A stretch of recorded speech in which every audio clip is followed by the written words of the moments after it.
Hello বন্ধুরা, তোমরা সবাই কেমন আছো? আশা করি তোমরা সবাই তো ভালো আছো। আজকে থেকে আমরা শুরু করব পাইথনের ক্লাস এবং অবজেক্ট। তো পাইথনে ক্লাস ও অবজেক্ট বোঝার আগে আমরা শিখব ওপস, অর্থাৎ ওপি। উপস, এই উপস জিনিসটা কি? এটা হলো অবজেক্ট ওরিয়েন্টেড প্রোগ্রামিং ল্যাঙ্গুয়েজ। আসলে যে সমস্ত ল্যাঙ্গুয়েজের অর্থাৎ যে সমস্ত প্রোগ্রামিং ল্যাঙ্গুয়েজের মূল ভিত্তি হলো অবজেক্ট, তাদেরকে বলা হয় উপস। আচ্ছা, এই উপসের অনেকগুলো সুবিধাও আছে, কিছু অসুবিধাও আছে। তো চলো বেশি কথা না বলে আমি ভিডিওটি শুরু করি। তো আমি চলে যাবো আমার এডিটরে, পাট্রাসন নামে একটা ফোল্ডার নিলাম, সাথে একটা ইন্ডেক্স ফাইল নিলাম, সাথে একটা টার্মিনাল। আশা করি এতদূর তো আমরা সবাই কিছু পারবো। তো উপসের কিছু সুবিধা আছে। কি সুবিধা? প্রথম যে সুবিধা পাবো সেটা হচ্ছে provide a clean structure and program. অর্থাৎ আমরা যদি আমাদের প্রোগ্রামিং ল্যাঙ্গুয়েজে উপস ব্যবহার করি, অর্থাৎ উপস বিশিষ্ট প্রোগ্রামিং ল্যাঙ্গুয়েজগুলো ব্যবহার করে কোনো সফটওয়্যার বানাই, তো আমরা কি পাবো? আমরা সুন্দরভাবে আমাদের যে কোডগুলো থাকে এগুলোকে আমরা স্ট্রাকচার, মানে সুন্দর স্ট্রাকচারের উপর ব্যবহার করে আমরা কি কোডগুলো করতে পারি। দ্বিতীয় যে সুবিধা পাবো, make code easier two maintenance, reduce and debug. অর্থাৎ আমাদের এই কোডগুলো মেনটেনেন্স করা, অর্থাৎ ম্যানেজ করা বা কোডের সাইজ ছোট করা, এগুলো কি আমাদের সুবিধা হবে। তারপরে আমাদের কোডগুলো হবে কি ড্রাই মানে কি ডোন্ট রিপিটেড ইয়োরসেলফ। অর্থাৎ আমরা একই কোড বারংবার ব্যবহার করতে পারি। আমাদের মানে একই কাজ একবার যদি আমরা একটা ফাংশন বা একটা ক্লাস ডিফাইন করি, আমরা তার হাজারবারও ওই ক্লাসটা বা ওই ফাংশনটাকে আমরা ব্যবহার করতে পারি। অর্থাৎ আমাদের বারবার কি রিপিট করা লাগে না। তারপরে allow you to build re-scalable application with less code। অর্থাৎ আমরা কম কোড ব্যবহার করে একটা অ্যাপ্লিকেশন তৈরি করতে পারবো। তো এইগুলো মূলত উপসের বৈশিষ্ট্য বা উপসের অ্যাডভান্টেজ। ডিসঅ্যাডভান্টেজগুলো আছে, যেমন আমরা উপস বিশিষ্ট যে সমস্ত প্রোগ্রামিং ল্যাঙ্গুয়েজ হয় এরা মূলত তুলনামূলক এদের স্পিডটুক স্লো হয়, যার কারণে পাইথন সবার মানে প্রোগ্রামিং জগতে অনেক স্লো কাজ করে, মানে স্লো এক্সিকিউশন করে। তবে এই সমস্যাটার সমাধান করা হয় সি দিয়ে, কারণ পাইথনের মূল যে কোডগুলো ডিজাইন করা হয় বা বড় বড় প্রোগ্রামিং ল্যাঙ্গুয়েজ বা বড় বড় সফটওয়্যার বা ফ্রেমওয়ার্কগুলো লেখা হয়, অনেক জায়গায় সি ব্যবহার করা হয় এবং সি কোডগুলো অতি দ্রুত এক্সিকিউশন করতে পারে। তো আমরা বেশি কথা না বলে চলো আমরা একটা ক্লাস দেখি। ক্লাস কি? আচ্ছা, ক্লাস মূলত একটা অবজেক্টের ব্লুপ্রিন্ট বা নকশা বলা যায়। একটা ক্লাস আমরা যতই ডিফাইন করি, যতক্ষণ না তার অবজেক্ট বানানো হচ্ছে ততক্ষণ কিন্তু এটা কোনো মেমোরিতে জায়গা দখল করে না। তো ক্লাসকে আসলে বোঝা গেল।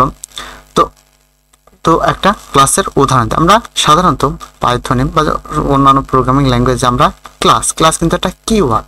ক্লাস কিওয়ার্ডের মাধ্যমে আমরা কি করি? একটা ক্লাসকে ডিফাইন করি। সাপোজ আমি ক্লাস নাম, তারপরে কি তার নেম স্পেস, অর্থাৎ আমরা নেম দেবো, ওই ক্লাসটা একটা নাম দেব। আমরা ক্লাসটার নাম দেব কি দিতে পারি? আমরা সাপোজ নেমই দিলাম এবং তারপরে কোলনের পর এই ক্লাসের আন্ডারে যে কোডগুলো থাকবে সেই কোডগুলো আমরা এখানে ডিফাইন করব। এটাকে মূলত বলছি আমরা ক্লাস। সাপোজ আমরা একটা প্রপার্টিস নিলাম এক্স, তার মধ্যে একটা ডেটা নিলাম, ইন্টিজার মান 20 নিলাম। তো এটা একটা ক্লাস এবং তার একটা প্রপার্টিস হয়ে গেল এক্স এবং তার মধ্যে আমরা অ্যাসাইন করেছি 20। এখন এই ক্লাসের আমরা এই কোডটা কিভাবে ব্যবহার করব সেটা আমরা অবজেক্টের সাহায্যে ব্যবহার করব। আসলে অবজেক্টটা কি? What is object?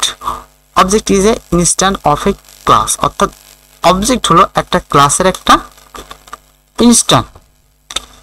তো আসলে অবজেক্ট কি তাহলে বোঝা গেল। তো চলো আমরা এটা ব্যবহার করে দেখি আমরা কিভাবে ব্যবহার করতে পারি। সাপোজ আমরা লিখলাম অবজেক্ট নিলাম এবং এর ভিতরে ক্লাস এর ভিতরে আমরা ক্লাসের নামটা দেবো নেম এবং প্যারেন্থেসিস। তো এটা কিন্তু একটা অবজেক্টটা এখন কি হলো? অবজেক্টটা এই আমার নেম ক্লাসের একটা ইনস্ট্যান্ট হয়ে গেল। আমরা এরকম চাইলে হাজারোটা ইনস্ট্যান্ট নিতে পারি এবং ব্যবহার করতে পারি। তো এখন এটা আমরা কিভাবে ব্যবহার করতে পারি? সাপোজ আমরা এভাবে সহজ আমরা প্রিন্ট করলাম। প্রিন্ট করার পর আমরা অবজেক্ট মানে যেটা অবজেক্ট নিলাম সে অবজেক্ট ওবিজে, তারপর ডট একটা অপারেটর ব্যবহার করে আমরা এই ক্লাসের যে প্রপার্টিসগুলো আছে তার ভিতরে কি এখন অ্যাক্সেস করতে পারি। সাপোজ এখানে আমাদের সাজেস্ট আছে এক্স, আমরা এক্সকে সাজেস্ট করলাম, নিলাম, নেওয়ার পর এটাকে আমরা এখন রান করাবো। তো আমরা পাইথনের একটা ফাইল রান করানোর খুবই সহজ পাইথন ফাইলের নাম ছিল index.py। তো এটা কি 20 প্রিন্ট করলো। ঠিক এভাবে আমরা ক্লাস এবং তার প্রপার্টিজ এবং অবজেক্ট ব্যবহার করে করতে পারি। আসলে এবার আমরা কি করব, আমরা চাই যে এই অবজেক্টটাকে ডিলিট করি। সাপোজ আমরা আরেকটা অবজেক্ট নিলাম, অবজেক্ট এখানে 1 দিলাম, এটা একটা অবজেক্ট, এটা একটা অবজেক্ট, দুটো অবজেক্ট কিন্তু দুই রকম। তো এখন যদি আমরা এই প্রথম অবজেক্টটাকে নেওয়ার পর আমরা যদি ডিল কিন্তু একটা কিওয়ার্ড, এবং ডিলের পর এটা কি করা হয়, যে কোনো একটা অবজেক্টকে আমরা কি করি, ডিলিট করার জন্য ব্যবহার করি। আমরা যদি ওবিজে করি তাহলে কিন্তু এই অবজেক্টটা এখন ডিলিট হয়ে গেল, তাহলে কিন্তু এই অবজেক্ট আর এক্স এর ভিতর কিন্তু এখন আর অ্যাক্সেস করতে পারবে না। এটা একটা ইরর থ্রো করবে যে আমাদের অবজেক্টটা নাই। Name error, name object is not defined. Do you mean object 1, মানে আমরা কি অবজেক্ট 1 কে ইন্ডিকেট করছি। তা আমরা একটা অবজেক্ট নিলাম, অবজেক্ট কিভাবে ডিলিট করতে হয় সেটাও দেখলাম।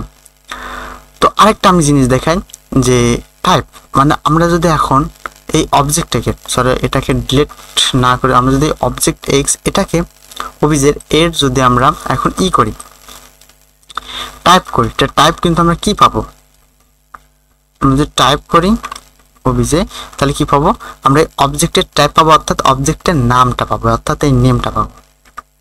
যদি এটাকে এখন আমরা রান করাই তো আমরা কি পাবো, ক্লাস নেম মেন তার আন্ডারে কি ডট নেম, অর্থাৎ আমরা কি আমাদের ক্লাসের নেমটা পেলাম। সাপোজ আমরা একটা স্ট্রিং নিই বা ইন্টিজার টাইপের নিই, তার টাইপ আপ করলে আমরা কি পাবো, সেই ইন্টিজার পাবো। তো ঠিক এভাবে আমরা আমাদের কাস্টম একটা অবজেক্ট তৈরি করার জন্য আমাদেরকে একটা ক্লাস লাগে, এবং সেই টাইপ আপ করলে তার অবজেক্ট আমরা পাই। তো এটাই ছিল আজকের ভিডিও। দেখা হবে পরবর্তী ভিডিওতে, আরও বিস্তারিত ক্লাস এবং অবজেক্ট সম্পর্কে আলোচনা করা হবে। তো পরবর্তী ভিডিওটা দেখার জন্য আমন্ত্রণ রইল। সুস্থ থাকবেন, ভালো থাকবেন, আল্লাহ হাফেজ।